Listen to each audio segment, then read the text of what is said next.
RDC est une et indivisible. De la population et de tout le monde, c'est qu'il faut tout arrêter pour faire face à cette situation. Et que nous ferons de cette terre richement bénie un réel havre de paix, de prospérité et de progrès social.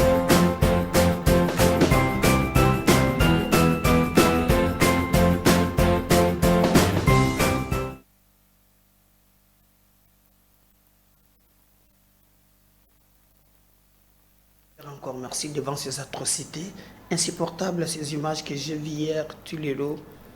En tout cas, ils ont passé la mort. Merci na bande kunyon so ba komele biso, bande kunyon so ba tiendele biso ba message, retenez que tous en a obligation ya ko servir bino parce que ko servir bino ezali musala na biso ezali week-end. Donc merci na bande kunyon so bazana bisika ebele bele. Quelqu'un m'a dit président Médard les amis kolongulu alia moi nanaye vraiment yemoko boti malié. Alors merci na bande konyon so bazali ko cela mais en tout cas tous en a makanisi pour na bande kona biso bazali ko se retrouver na ba amboka misusu. C'est difficile, il y a comme na atrocité wana oyo tomoni vraiment par rapport ya bande komosus. Merci mingi na bino nyonso bolandi biso partout à travers le monde. Merci tous allez vraiment conseiller la bino musala na yebisa kabino toujours que devoir tozana yango ezali kaka na dans un mois MKB's télévision et Kanga Kinshasa mais yo okosala sangwana lorsque yo ozali kotala émission topé au combien abonné parce que 8h, 20h, 12h, vous avez droit à l'information. Nini leki na tongo, nini leki na moi, bozola ndango na chaîne na bino. Mais bino pe boza la skon na momesano ya, ko bete la batu mususu li solo, pour bokoma ebele, bozo partager vraiment information na biso, et ko sala biso très bien. Merci na bande ko nyonso baza pe na YouTube ba s'abonner pe na YouTube na MKB's officiel qu'on a pu ko rater un faute peut-être ko ay katana kio na nzela aussi cette émission te nyonso mona kana télévision ndepesi na YouTube. Alors tozo mettre na ba bouquet belé toza na IPTV soki oza kuna okomona MKB's télévision. Ce qui est na Blue Sat ou Blue OTT si le plan international na bouquet wana kokota MKB's télévision to zokota na ba mususu ezokota ka maintenant ebele mais ce qui peut OK na YouTube kuna n'en parlons pas okozala na 87 000 tozobunda tokoma 90 000 tokoma 100 000 abonnés donc vous avez le droit ya ko contacter biso pour na promotion ya ba produit na yo batoiselle besoin espace ce numéro ezali affiché na bas écran ezali penza numéro au nabino donc bo pesa biso makas bo sala biso confiance beaucoup ça la jamais déci. Alors to beta bisolo parce que sengeli to beta yango na mokolo ya lelo nini ezali koleka confusion moko ezali na niveau ya Lubumbashi na moni bato ba tindeli ngai ba photo ebele ya nani ya mama Olive Lembe Kabila sima ya kosala ba bourde awa koloba makambo oya lobby. Je vous rappelle que Olive Lembe a eu avion naye pe azali ko se retrouver na ngambo ya Lubumbashi obozo mona wana ezali mama Olive Lembe et Kabila donc botala ndenge nini azali ko sala musala naye ndenge elongobani donc mais scandale oyo batu ba moni ezate po ba moniye non mais ezapo ba koutiye mama ni mama voilà vous regardez wana azali Fulgence Muteba oyo azali président ya Senko donc ya eba évêque ye wana a se déplacer pour uniquement kokende koyamba Mama Olive. Mais pourquoi basala kango pour na batu nyonso te? Qu'est-ce qui se cache derrière? Je vous rappelle que tango makambo ya Bokutani, Kabila, Katumbi, Fulgence Muteba à l'époque azalaki évêque ya Lubumbashi à réunir bango et puis basango to bandaki koyoka à l'époque ezalaki penza malamu te. Mais bomoni ke ma Olive len batu ko sala ba bourdawa alobi ke ndenge balakisaka batu kolata ba veste. Mais aujourd'hui makambo changé yewana tozo mona lolenge nini azali kosala biloko oyo ye azakosa. Donc c'est quelque chose qui nous touche, qui nous fait un peu très mal. Donc tozo kayisake en tout cas en réalité mayazo sala ezali penza à kitokote. Donc esengeli église ezala même mokolo Moïse Katumbi atongi cathédrale ba memi ba évêque nyons ti ba komi pa Moïse Katumbi olakisi kezo lakisa na campagne moko électorale abomona ki koma tata na biso ya molimo apesa exposition batu ba moni que c'est de trop. Comment yazali président na biso ya 5 akende ko sala kaka pe azela ye na aéroport donc kaka kiti na avion ya ala ki donc eza ko lakisa makambo yi malamu te. Est-ce que wabi ke na mikolo tuko leka ba force du progrès ba ye oyo baleka ki epai na ye wana bazai bazo samba maintenant je crois bakangi même président na bango autre voilà ba bozo mona wana on bazo benga ye je crois Antibal omoni mais na vidéo eleka ki bango balobaki babandaki koleka mais au moins justice eke na lombango ngai na koki koloba te ke muto ko samba zate na mona pe na bar oyo babenga ka une chaleur na mona pe ya la bar et les images très choquantes na moni na ndako ya Mama Olive mutu moko balakisi yewe bakotelaki na ndako soki bazwaki libanda parce que version ekeseni bango bazoleka mutu moko akangi bango kotisi bango na ndako bakangi singa bazobeta na banzete. Nous voulons que qu'on nous explique. Mais comment on ndenge Fulgence Muteba alongwe aya telemi na avion kaka pona kozala mama ni mama.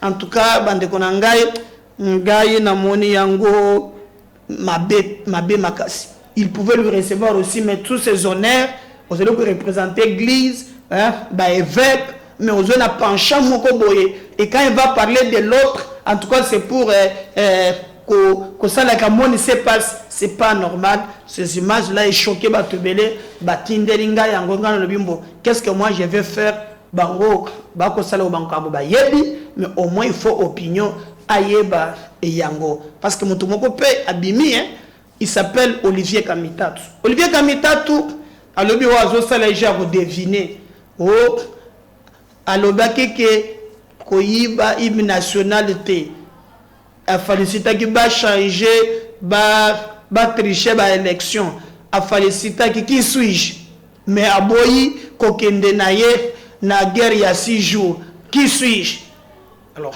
ozomona yango wana batu balobi mais Olivier Kamitatu azobosela makambo kitoni pour dans ces pays eza na bato bazwa batu mususu ondire bango ba réfléchir sakate kaka bango batu ba réfléchir. Alors eza nini au juste tolingi toyeba soki ezali penza ndini.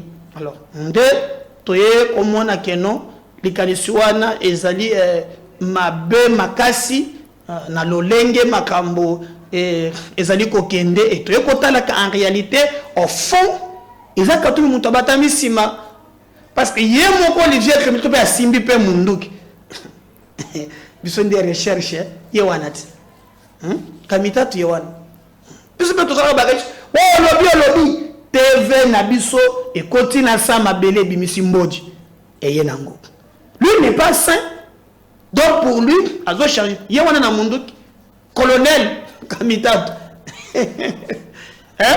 Et non seulement c'est dit colonel, mais à comment qui même secrétaire général, il y a MLC.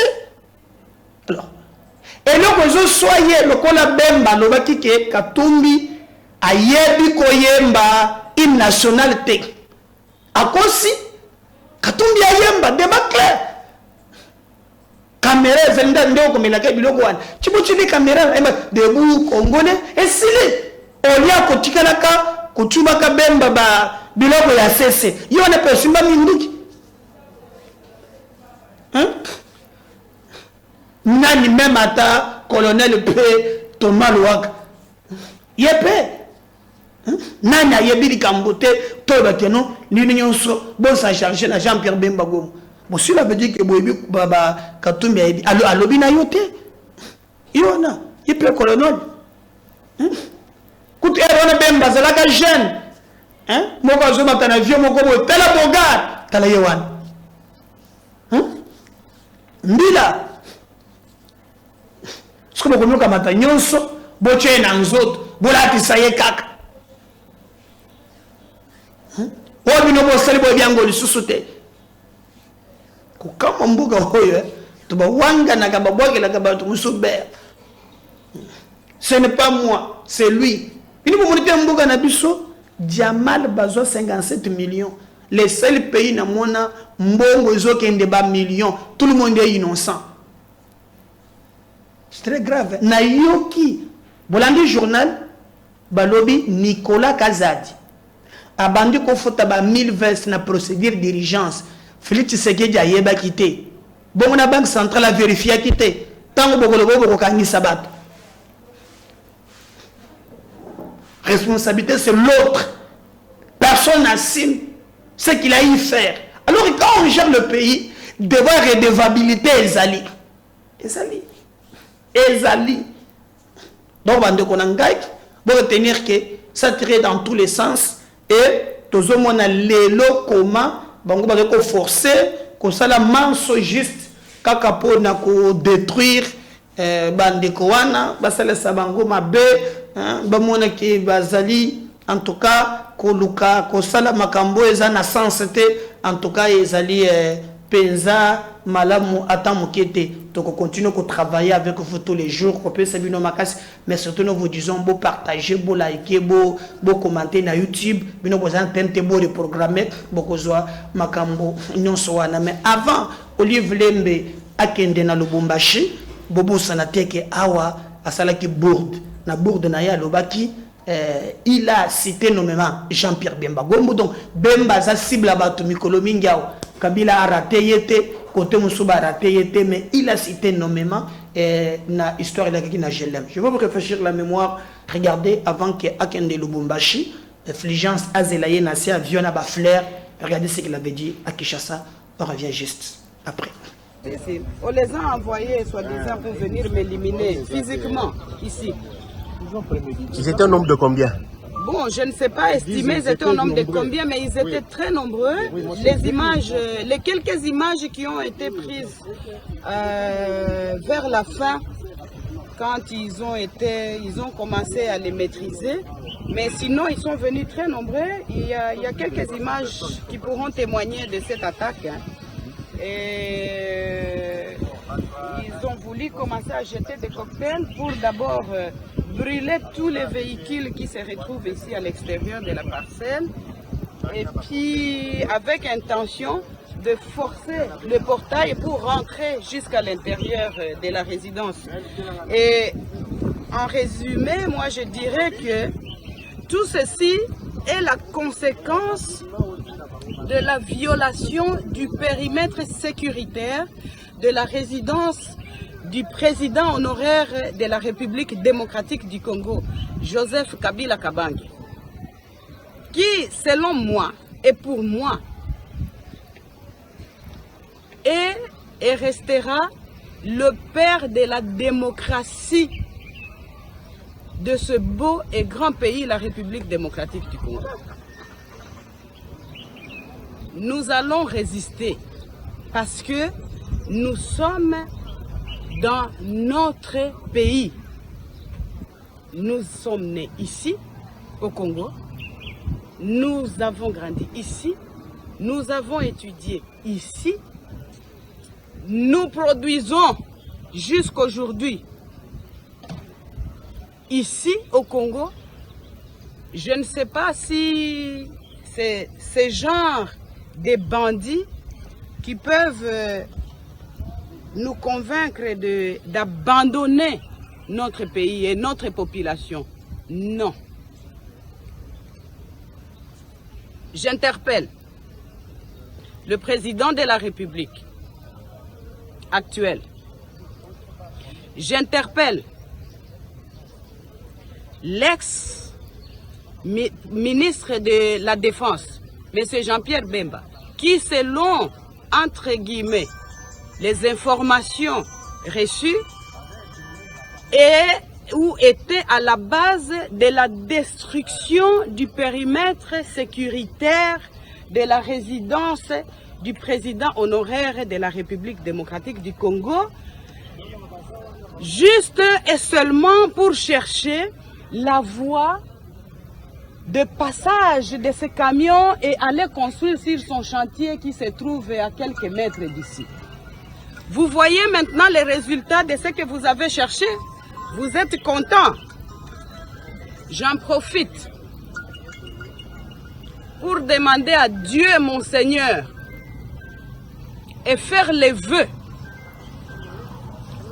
que, mon Dieu,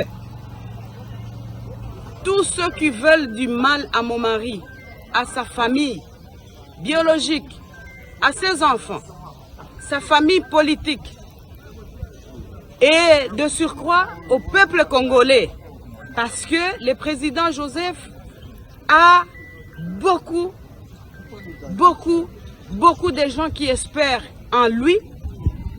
Je vous demande, Seigneur, dans votre justice, de vous en occuper, parce que il a mal fait de rendre certains importants. Il a mal fait peut-être de valoriser certaines personnes qui, de leur vie, ne pouvaient jamais imaginer même porter une veste et avoir le respect qu'ils ont aujourd'hui. Je suis personnellement contrariée et choquée de voir que l'on envoie des missions entières, puisque ça c'est la deuxième fois que l'on vienne attaquer la résidence pendant ma présence ici, et même quand nous sommes absents, parce que nous sommes libres de nos mouvements. La deuxième fois qu'on vient attaquer, je suis là, pour, soi-disant, la mission de m'éliminer physiquement. Personne n'est éternel sur la terre de Dieu. Nous sommes tous locataires. Mais en attendant, ces gens, les cadiotistes qui sont envoyés ici chez moi ne réussiront pas à nous éliminer parce qu'ils n'ont pas le pouvoir sur le souffle de vie. Ensemble avec leurs commanditaires. Seigneur, occupez-vous de tous. Parce que moi je crois et j'ai la foi que la justice divine va faire son travail. Voilà. Merci.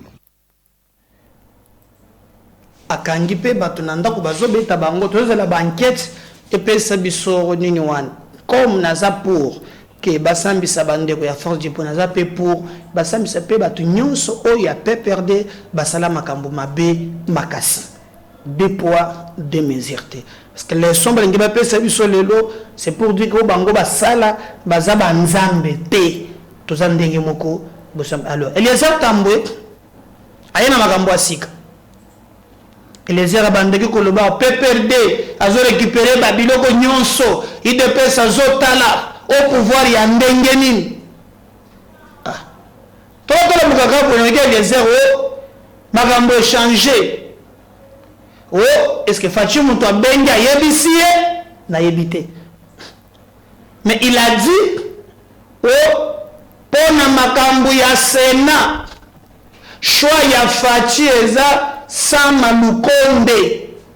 Et Eliezer a dit que tango baponi Sama Lukonde ezalaki na miso ya ba témoin. Si le témoin montre une photo ou bien enregistré audio à Tindeliye. Eliezer alobi bonji masama botika koboya sama.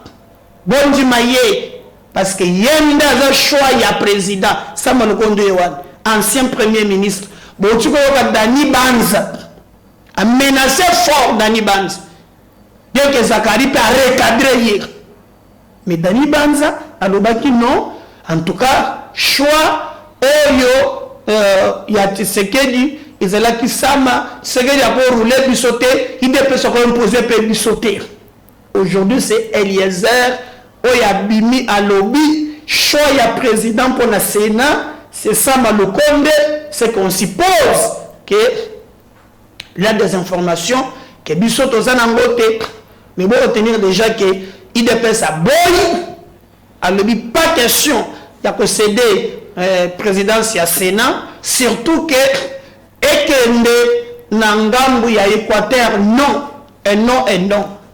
Donc, ça me veut être là, et les a fait des révélations où il y a le dit que non, choix, il y a président pour le Sénat, Ezali, Sama Lukonde, Mukoloba Voba, président Salaki Likambouana, Batemwe Bazalaki. Malobanaye. Bino matubotona kinga muturampana magambo ya Sénat etalingati. Moi ce qui me préoccupe na kolakisaka bino po botala mutema mabe ya politicien ezali ba massacre ba témoignage ya bandeko na ngai. On va se séparer na yango. C'est très grave. On suit ça. Kata hawakuchoka wakakamata miili ya watu hao, wakakatakata vipande vipande nyama ya Mugomba, wanatereka manyama pale, wanaandika yulu, wakaita nyie wapumbafu wa Wakongomani, tunawaonesha mkuye muuze nyama za wapumbafu wenu. Niliangukiaka mushimu yenye ilikuwa inawekea mayani, nikabakia pale. Kumbe pale ngambo nako kulikuwa wengine nao wakaua wale wote wenye walikuwa kwa ile ngambo.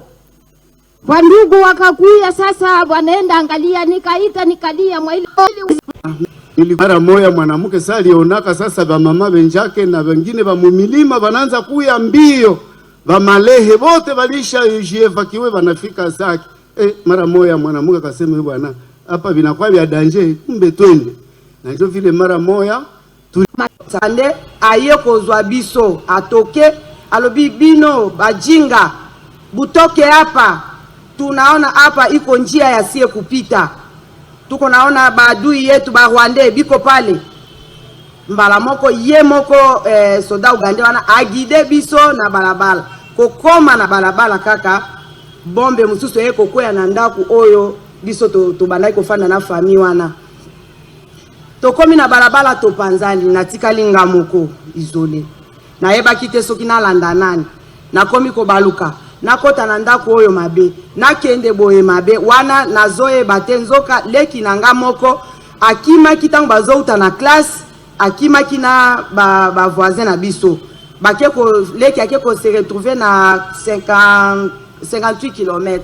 Nga na yeko se retrouver na le dernier jour vendredi tango yeko kwa lisusu na campus to panzani lisusu wana na keko se retrouver na 9 km na mission ba kimbangiste nde bayambaki biso wana tango bayambi biso ba tu to zaika ko kima bazo tu nanga yo zakasi na banani na lobi nazara ngamoko awa na ebite bayebisinga ke baboti nanga bakima kimenga na moni banzoto na bango ndenge bayaki na makolo donc neti leki oya zaki na 2 ans ye mutu ezalaki te, donc parti oyo nyonso ezalaki te sûrement bon na ebite bambwa bale bango nga na ebisi bango na bibon bozongisa kasinga kuna nga pena kende kokufa nzoka koto Croix Rouge esalaki musala nango tango bakunzi bango baye kozwanga tango ba Croix Rouge baye kozwanga bake kolakisa ngai esika bakundaki bango Alors tangu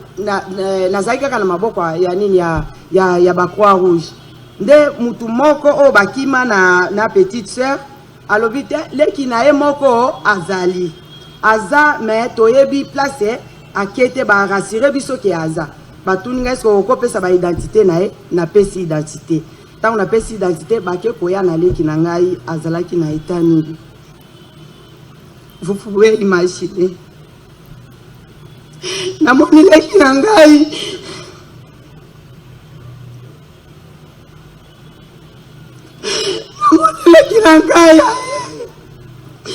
après 45 jours batokwa kushinde bayaki na bango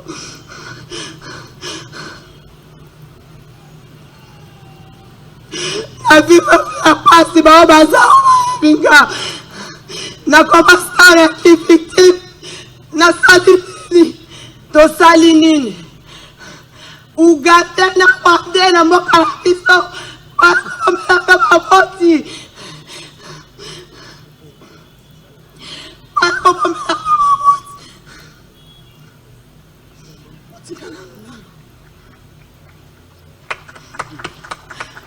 la commissaire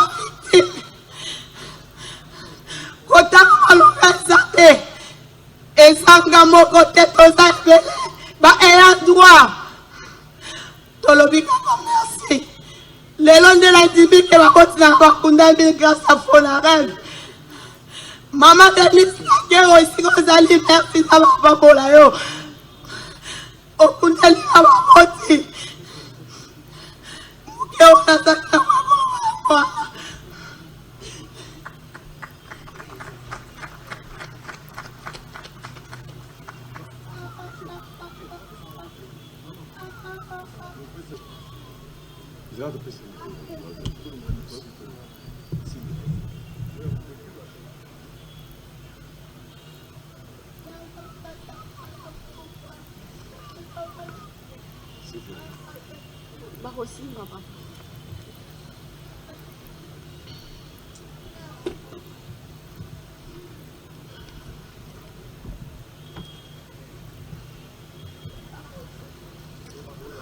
Bonjour, bonjour.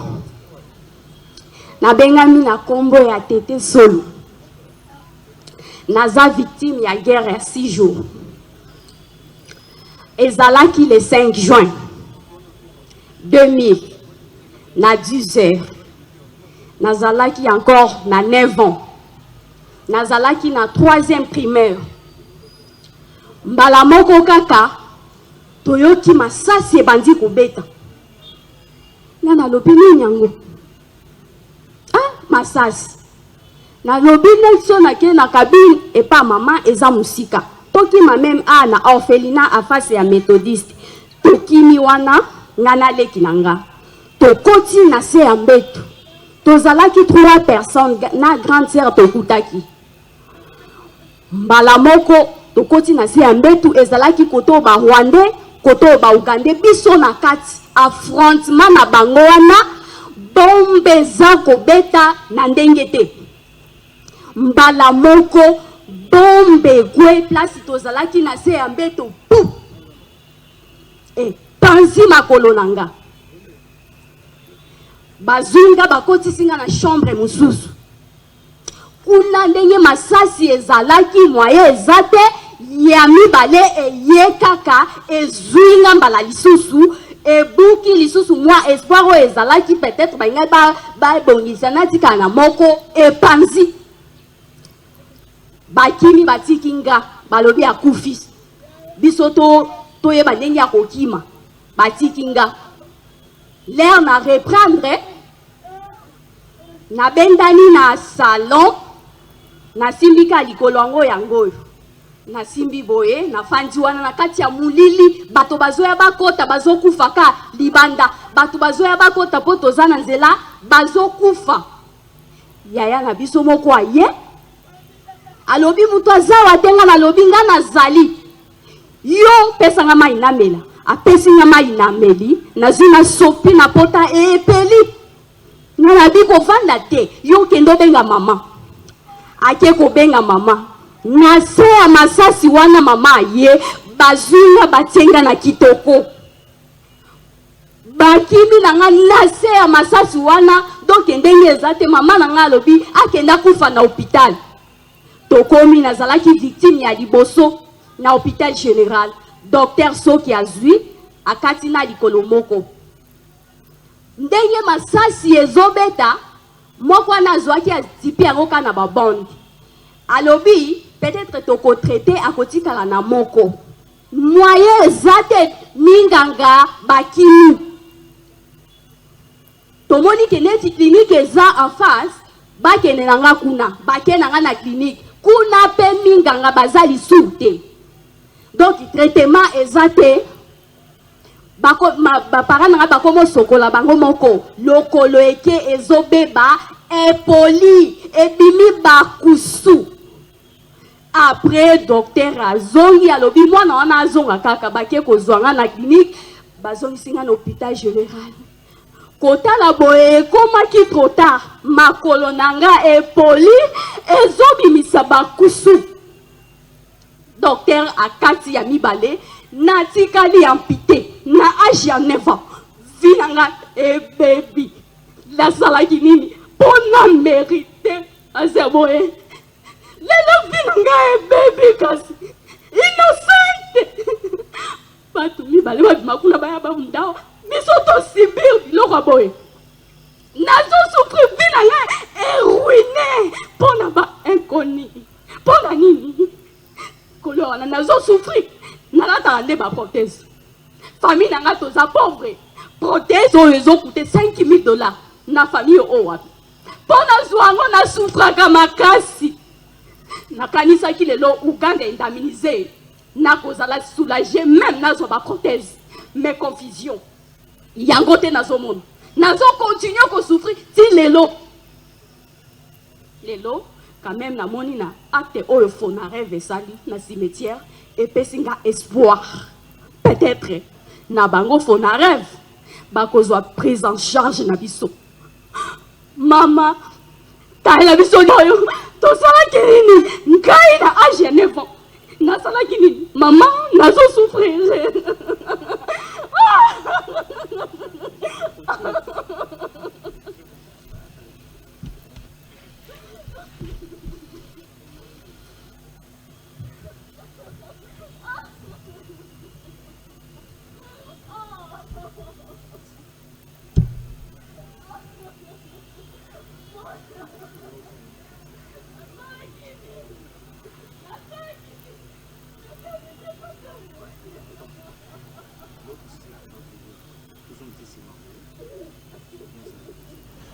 qu'elle n'avait que 9 ans.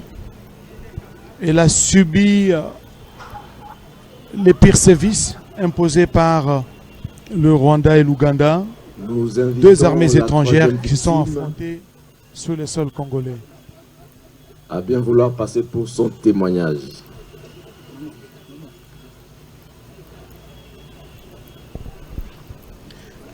Souffrez, madame voulait préserver son anonymat. Elle va s'asseoir. L'assistance pourra tout simplement avoir le son de sa voix. S'il vous plaît. Merci pour votre compréhension.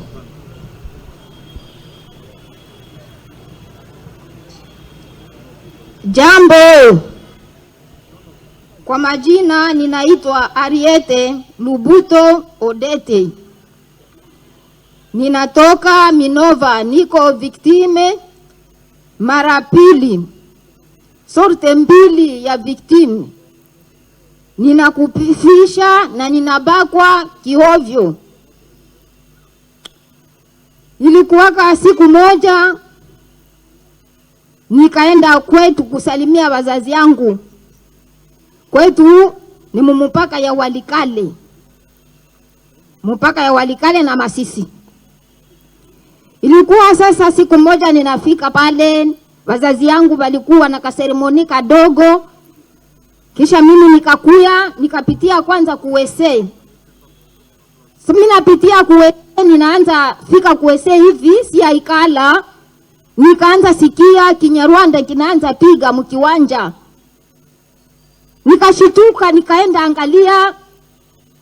ni Banyarwanda bakutoka Rwanda, banabeba arme, mikuki, mipanga, balisha kata kichwa ya papa deja wana